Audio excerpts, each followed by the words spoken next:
तो इन दोनों popular monsters को हम लोग जानते ही हैं, लेकिन आज देख ही लेते हैं कि आखिरकार इन दोनों मॉन्स्टर्स की फाइट का विनर होगा कौन। तो गॉडजिला और कॉन्ग अपनी अपनी जगह बहुत ज़्यादा पावरफुल है, लेकिन आज के इस वीडियो में हम कुछ ऐसे पॉइंट्स को कवर करेंगे जिसके अकॉर्डिंगली आपको ये बात अच्छी तरह समझ आ जाएगी कि इन दोनों मॉन्स्टर्स में ज़्यादा पावरफुल कौन है। हालांकि इनके ऊपर हम एक मूवी ऑलरेडी देख चुके हैं, गॉडजिला वर्सेस कॉन्ग, जहाँ पे हमने इनके शोडाउन को भी देखा, लेकिन यहाँ पे हम बहुत सी पॉसिबिलिटीज को डिस्कस करने वाले हैं।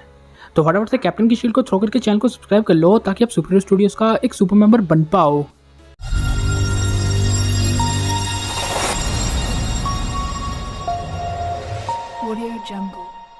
सबसे पहले हम इन दोनों मॉन्स्टर्स को डिफरेंट पॉइंट्स में कंपेयर करते हैं। शुरुआत करते हैं स्ट्रेंथ से। सबसे पहले बात करते हैं कॉन्ग की।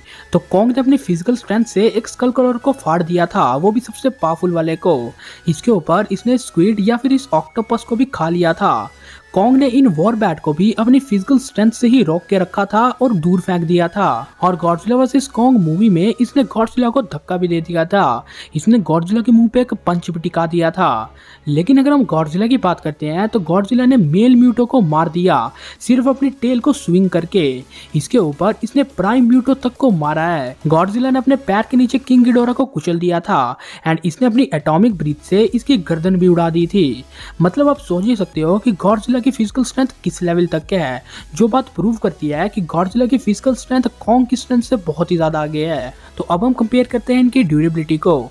तो अगर हम कॉन्ग की बात करते हैं तो कॉन्ग सचमुच बहुत ज्यादा ड्यूरेबल है, लेकिन कॉन्ग को ह्यूमन मेड वेपन से हर्ट किया गया एंड उसका वो घाव मूवी के लास्ट तक था। इसके ऊपर ह्यूमंस ने इसे एक एक्सप्लोजन से टेम्परेरी नॉकआउट भी कर दिया था।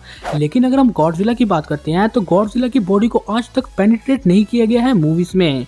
इसके ऊपर अगर ह्यूमन मेड वेपन का गॉडजिला पे यूज किया जाए तो उसके ऊपर उसका कोई असर नहीं होता, जो बात हमने देखी थी गॉडजिला वर्सेस कॉन्ग में, जहाँ पे गॉडजिला की बॉडी के या उसके डॉर्फिन फिन को एक भी वेपन हर्ट नहीं कर पाया। इसके ऊपर अगर कोई ये सोचे कि चलो गॉडजिला को और भी पावरफुल वेपन यानी न्यूक्लियर वेपन से मार दिया जाए, तो ऐसा बिल्कुल नहीं होगा, क्योंकि गॉडजिला न्यूक्लियर एनर्जी को एब्जॉर्ब कर लेता है, जिस वजह से गॉडजिला न्यूक्लियर एनर्जी से चार्ज हो जाएगा।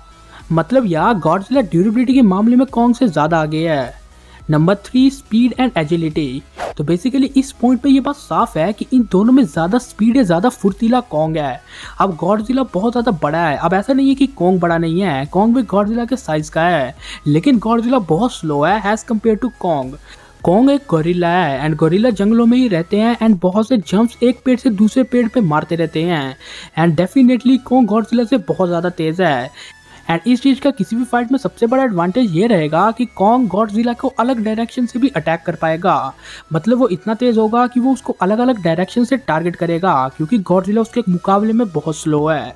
लेकिन अगर हम ये बात करते हैं कि इनकी बैटल वाटर में होती है तब कौन तेज रहेगा, तो डेफिनेटली उस टाइम पे गॉडजिला ही तेज रहेगा, क्योंकि अंडर वाटर गॉडजिला बहुत ज़्यादा तेज है। बेसिकली वो एक अंडर वाटर क्रिएचर है जो पानी के नीचे बहुत ज़्यादा स्ट्रॉन्ग होता है। तो अब कंपेयर करते हैं इंटेलिजेंस पॉइंट को। तो बेसिकली गॉडजिला ने अपनी इंटेलिजेंस शो की थी मेल म्यूटो के खिलाफ, जहाँ पे वो उनकी वीकनेस समझ गया था एंड उसने अपनी टेल को स्विंग करके अपनी टेल का सही यूज किया एंड उसे डिफेट कर दिया। इसके ऊपर गिडोरा के खिलाफ भी उसे अंडर वाटर ले जाने की कोशिश कर रहा था ताकि वो उसे पानी के नीचे आराम से हरा दे। लेकिन अगर हम अपने कॉन्ग की बात करते हैं तो कॉन्ग गॉडजिला से ज़्यादा इंटेलिजेंस है। अब देखो कॉन्ग अपने सराउंडिंग का यूज़ करता है वेपन्स के रूप में। फॉर एग्जांपल जिस तरह से उसने ह्यूमन प्लेन्स का एक दूसरे के खिलाफ थ्रो करके यूज़ किया, इसके अलावा वो ट्रीज का यूज़ करता है किसी भी फाइट को लड़ने में। कॉन्ग के इंटेलिजेंस का सबसे बड़ा पॉइंट हमने देखा था गॉडजिला वर्सेस कॉन्ग मूवी में। आपको ये सीन याद होगा जहाँ पे कॉन्ग ने अपने एक्स से गॉडजिला को डिस्ट्रैक्ट किया था एंड फिर कॉन्ग उसके पीछे कूद गया था, यानी उसकी पीठ के पीछे। मतलब कॉन्ग इतना इंटेलिजेंट है कि वो गॉडजिला को डिफ्लेक्ट कर पाए। तो यह इंटेलिजेंस पॉइंट भी कॉन्ग को जाएगा। तो अगर हम बात करते हैं फाइटिंग एक्सपीरियंस की, तो गॉडजिला मिलियन ऑफ ईयर्स पुराना है। मतलब गॉडजिला ने मिलियंस ऑफ ईयर्स में कितनी ज़्यादा फाइट की होगी एंड उसके पास कितना ज़्यादा एक्सपीरियंस होगा। लेकिन अगर आप अपने कॉन्ग की बात करते हैं तो कॉन्ग अभी ऐसा बताया गया था कि वो 1973 वाला टाइम था, उस टाइम पे बच्चा था। मतलब Kong the Skull Island movie में कॉन्ग अभी बच्चा था एंड वो और बड़ा हो रहा था। एंड ये बात हमने देखी है कि गॉडजिला वर्सेस कॉन्ग में उसकी हाइट बढ़ गई थी, मतलब डेफिनेटली अभी वो और बड़ा हो सकता है। लेकिन ओवरऑल अगर हम ये ये कंपेयर करते हैं कि किसके पास फाइटिंग एक्सपीरियंस ज़्यादा है, तो वो कॉन्ग के पास नहीं बल्कि गॉडजिला के पास है, क्योंकि कॉन्ग ने अभी तक कुछ ही लड़ाइयाँ लड़ी हैं एंड इसके ऊपर वो बच्चा भी है। लेकिन अगर हम गॉडजिला की बात करते हैं तो Godzilla literally king of the monster है, जिसने मिलियन ऑफ ईयर्स में कितनी लड़ाइयाँ लड़ी होगी, जिस वजह से फाइटिंग एक्सपीरियंस का पॉइंट सीधी तरह गॉडजिला को मिलेगा। तो अब हम डिस्कस करते हैं इनकी स्पेशल पावर्स को। तो गॉडजिला की स्पेशल पावर है एटॉमिक ब्रीथ। इसके ऊपर उसके पास न्यूक्लियर पल्स भी है, लेकिन उसे मैं यहाँ पे ऐड नहीं करने वाला, क्योंकि वो पावर उसे मिली थी एक बहुत ही पावरफुल मिसाइल से एंड इसके बाद मोथरा के सेक्रीफाइस से। लेकिन उसकी एटॉमिक ब्रीथ कुछ कम नहीं। माना जाता है कि गॉडजिला की एटॉमिक ब्रीथ का टेम्परेचर सन के कोर जितना गर्म होता है एंड सन के कोर का टेम्परेचर होता है 30 मिलियन डिग्री सेल्सियस। तो अगर गॉडजिला की एटॉमिक ब्रीथ का टेम्परेचर इतना गर्म है तो वो कॉन्ग को लगेगी तो कॉन्ग का हाल खराब होगा, जो उसे लगी भी थी गॉडजिला वर्सेस कॉन्ग में। एंड उसके बाद कॉन्ग के साथ क्या ही हुआ ये बात आपको पता ही है। लेकिन बहुत से लोग सोच रहे होंगे कि तुमने कॉन्ग के वेपन एक्स को यहाँ पे ऐड क्यों नहीं किया, तो उसको मैं ऐड करने वाला हूँ अपने नेक्स्ट पॉइंट वेपन्स वाले पॉइंट में। तो गॉडजिला के पास कोई वैसा वेपन तो नहीं, लेकिन कॉन्ग के पास उसका एक्स है। तो हमें ये बात पता चलती है कि कॉन्ग का एक्स एक्चुअली में गॉडजिला के डॉल्फिन फिन से ही बना है, जिस वजह से वो गॉडजिला की न्यूक्लियर एनर्जी को एब्जॉर्ब कर सकता है एंड उसकी न्यूक्लियर रेडिएशन को एब्जॉर्ब करने की वजह से उसे पावर मिलती है। एंड इस टाइम पे भी कुछ ऐसा ही हो रहा था, मतलब गॉडजिला की एटॉमिक ब्रीथ को कॉन्ग डिफ्लेक्ट नहीं कर रहा था, उसके एक्स में उसकी एनर्जी स्टोर हो रही थी, जिस वजह से उसका एक्स और पावरफुल हो रहा था एंड वो गॉडजिला को हिट कर पाया। तो अब हम कंपैरिजन करते हैं इन दोनों मॉन्स्टर्स का।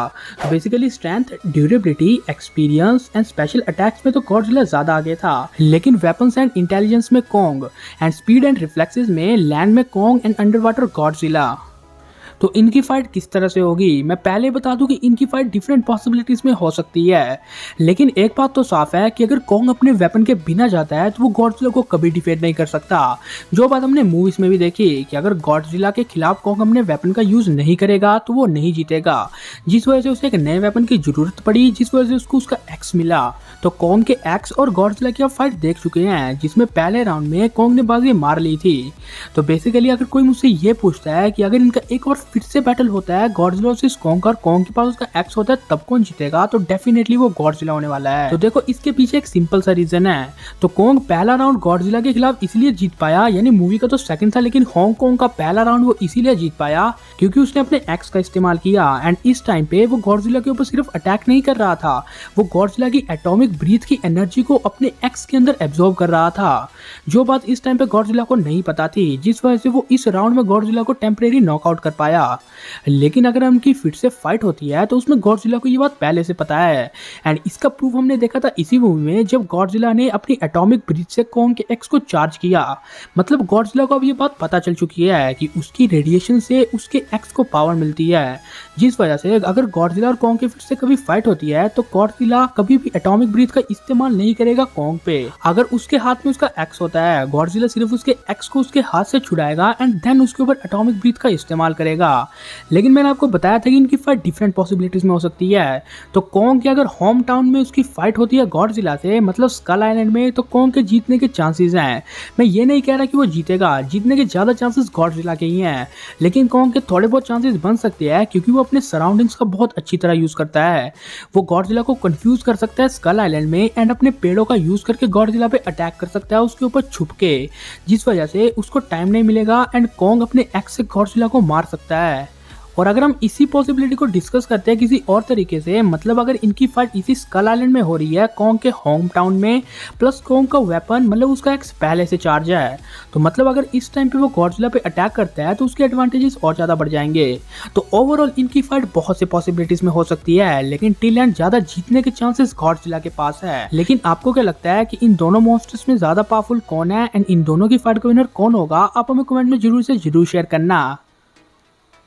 तो ये था कंप्लीट वीडियो जहाँ पे हमने गॉडजिला वर्सेस कॉन्ग का कंपैरिजन किया। उम्मीद है आपको वीडियो पसंद आया होगा। वीडियो पसंद आया है तो उसे लाइक और शेयर जरूर कर देना। चैनल को सब्सक्राइब करके बगल वाले बेल आइकन को जरूर ऑन कर देना। And never forget, it's your super studios and you all are super heroes 10, so S S 10 assembled।